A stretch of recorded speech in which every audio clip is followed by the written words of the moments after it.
the Backfire. Is it actually any good? Let's find out. Now entering an invaded dog zone. Just spawn.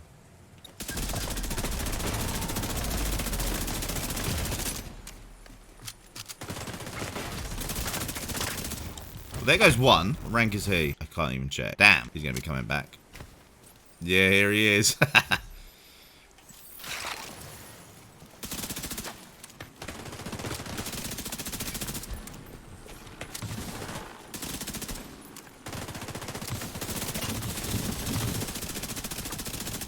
Oh, it done him again. Right, let's quickly look at his rank. That's his build. And it's beating him in a 1v1. Okay. And I didn't have Unbreakable then. Managed to swerve a little bit more of his bullets. So he's sitting in cover. Extraction zone.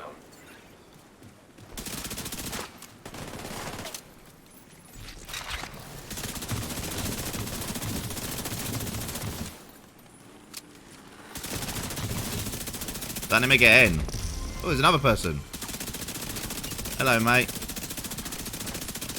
Sorry. I'm about to go manhunt. Striker drone detected. Uh oh. Quickly heal.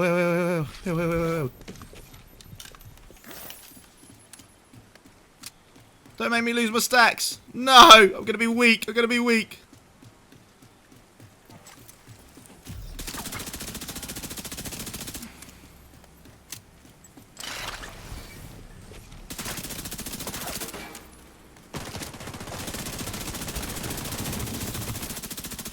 Done him again! I'm manhunt!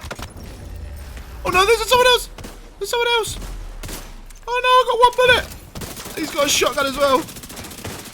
Serious trauma detected. Nah!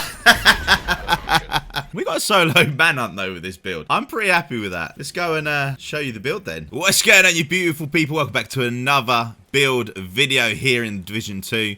As you just saw, I was using a Backfire with a full hazard protection build. I thought it was going to be absolutely terrible. And, honest opinion, I still don't love it. It's still not my favourite build. But if you're looking to run a Backfire build, this is the build to use. So let's jump straight into it.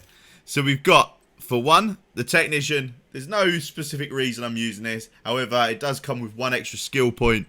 And when you're using Defender Drone, I'm getting an extra 18.5% PvP damage reduction. So that is quite big, especially as I'm not running full armor stats here on the build. And then the Backfire, what it does, it's not maxed out, it's not proficient.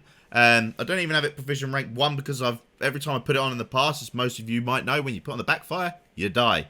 This, however, with this build, it does not happen. So anyway, let's go down. So the talent that you have on the Backfire is Payment in Kind. Dealing damage to enemies adds a stack of 1% career hit damage up to 200 stacks lasting 10 seconds. On reload, apply a 10-second bleed to yourself, which deals 0.5% armor damage per stack. So if you've got 200 stacks, you can see the damage you're actually going to cause to yourself. However, this gun does need reworking in my opinion. The only way for this to be viable is if that lasting part lasts longer than 10 seconds.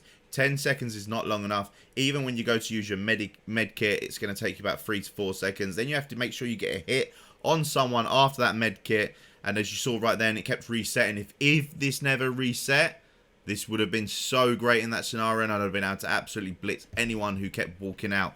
Maybe that's why they've done it. They've done it for a reason. You can see the attachments that it's got on it. Nothing great. The mag's 55, 850 rounds per minute with 98.6k damage. Yet again, that could have 23% more damage, plus the SMG damage maxed up. And that would then be quite viable. Then we're going to move on to the second weapon I've got is a Shield Splinterer. There's no specific reason I've got this on. However, the talent does give you 4% extra damage for every 10% ammo that's missing in the magazine. Then I'm running 2-piece Yarl, but the only way I could put this build here together is by using the Ninja Bike Messenger Backpack. So the Ninja Bike Messenger Backpack, as you all know, comes with weapon damage armor and skill tier. And then it also has, I've put pulse resistance on it. The reason for that is because when you use 2-piece Yarl gear, you get, with the Ninja Bike, you get the 40% pulse resistant there. You see on the bottom, the third talent. Obviously, it has hazard protection, weapon damage, and then pulse resistant. But I'm getting 40% plus your your technician gives you an additional 50%, so I'm missing 10% to have that maxed out. So what I've done is I've gone and chucked pulse resistance here, so I've got 100% pulse resistance, so you're completely viable against pulse builds. You haven't got to worry about them. And then I've got hazard protection here with health damage, hazard protection, crit hit chance. I haven't got max armor roll. I've then got the gloves, which are YOL as well, which yet again has got hazard protection and weapon handling. I'm going to change the weapon handling for crit hit chance, crit hit damage. I didn't want to use my resources on it because I thought this build's not going to be that good, but it did get me a manhunt pretty quickly. I know it was basically 1v1s, so I don't know how you want to judge that, but it was amazing in a 1v1, especially if this was all min-maxed. It would probably do quite a bit of damage. So that's the gloves. Then for the chest piece, I'm running the Seska Viroba. I think I've said that correct. With crit hit chance and hazard protection. Yet again, we were trying to get 100% hazard protection. So no stuns, no nothing, can do this. But the main reason we're trying to get hazard protection is to stop this bad boy. So like I said, you get bled depending how many stacks you've got. So rather than just dying by getting hit by your own stack, if you've got 100% hazard protection, when you reload, you can't bleed yourself because you are completely hazard protected. That's why I use this. And then I have got the talent Unbreakable on the armor.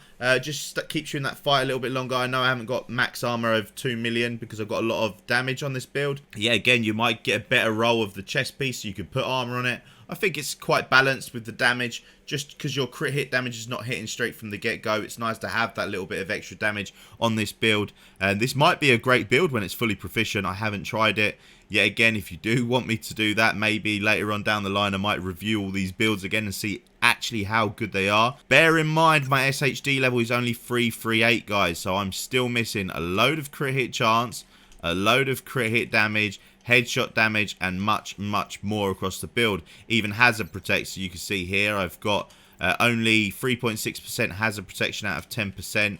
That's where I'm going to be missing my slight bit of hazard protection. However, the bleed is on a tick basis, so with having almost max hazard protection, you can see it weren't actually really hurting me. So the chest piece, yet again, had the crit hit chance hazard protection, and I put a crit hit chance mod on it. Now we'll be able to change the crit hit chance on these for crit hit damage once I am yet again max watch level, but I'll only be able to change one this time, maybe two, but I think I'll only be able to change one.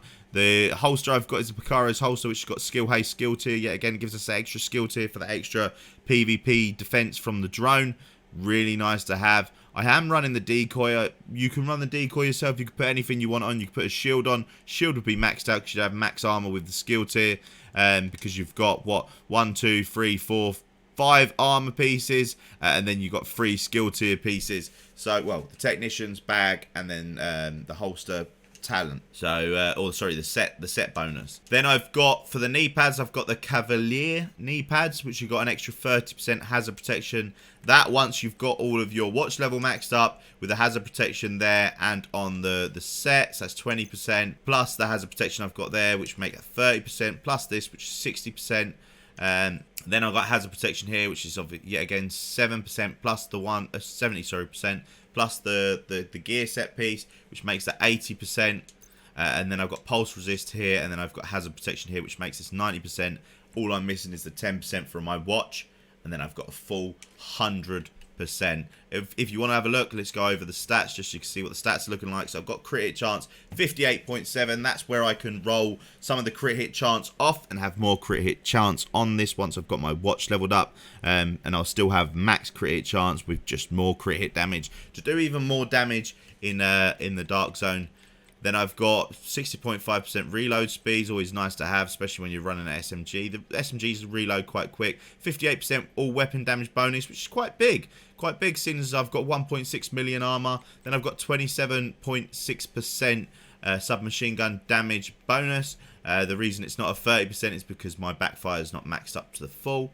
But yet again, then I will have a bit more submachine gun damage bonus. Then the armor, you can see it's 1577, max health. Health regeneration, pulse resistance 100%, and like I said, this is where I'm missing out on them extra bits of hazard protection just to get it to 100%. But the good thing about hazard protection, once you've got hazard protection up, you get bleed resistance, blind death resistance, burn resistance, disorient resistance, disrupt resistance, ensnare, poison, and shot. So you shouldn't get done by any of them as long as you are running a hazard protection build. Then the drone, as you can see, 18.5% damage reduction in PvP, 37% in PvE. That's quite big, you know. And then it's got quite a lot of health and skill. Skill haste is on 20% as well. Then I got the decoy. The decoy, yet again, take it how you want it. Put what you want on there. I was just using it because in PvP purposes, it just throws them off a little bit. Makes it a little bit easier for you. But without further ado, guys, like, follow, comment, subscribe. And I'll see you in the next one.